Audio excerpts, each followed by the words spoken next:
Whatever the hour, whatever the film or the Eurovision drama, it's coffee time.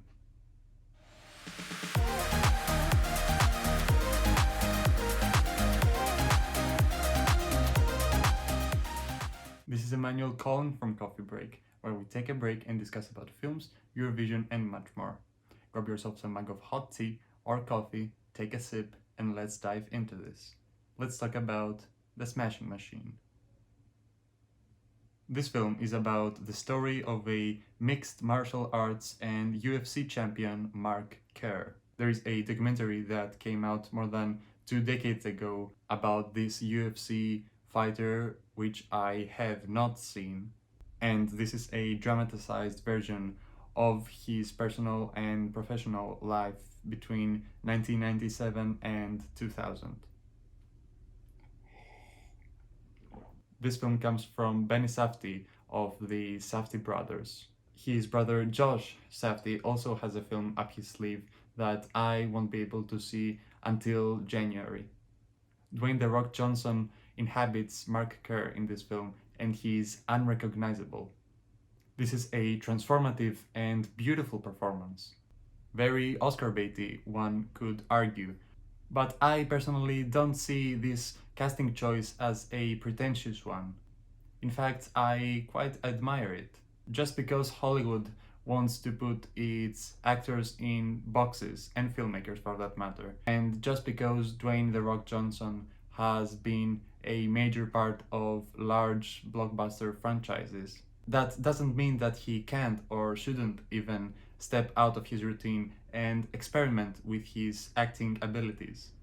And he is excellent in this film. He can be very reserved and subdued. He embodies this UFC fighter quite beautifully, and he infuses a lot of humanity to this character. Emily Blunt is also terrific in this. She portrays Mark Kerr's girlfriend at the time. She's kind of the focal point when it comes to the mishaps of this relationship. She's often overwhelmed and communicates a lack of attention to Dwayne Johnson's character. But she also victimizes herself whenever she finds the opportunity to do so. It's a complex character that I understood, and Emily Blunt is fierce. She's a force to be reckoned with in this film. This is a terrific performance that was underutilized due to the static nature of the film. And seeing this toxic relationship unravel was riveting. The direction here is very documentary-esque. The camera work is often very objective, and we're basically flies on the wall witnessing those characters go through their plights. This film is highly observational and incredibly aloof.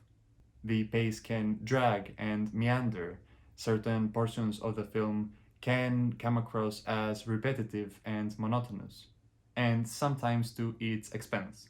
The structure or the lack thereof might bore some, but I found this unconventional approach to inject some originality to this biographical film. It's one of those things where I admired it more so than it entertained me. And the emotional undercurrent can also be very undercooked. We hardly delve deep into the internal landscape of those characters. We mostly get to observe them. So the sophisticated direction and the excellent performances did make for a gripping and effective final product. I'm going to give The Smashing Machine a mild B+. And that is a wrap. Thanks so much for watching, I do appreciate it. Also, make sure to follow me on multiple social media platforms, including Letterboxd for more film-related content, and the Awards Expert app for real-time Oscar predictions. The links are in the description. Can't wait for more coffee breaks. And until next time, pour yourself a fresh one.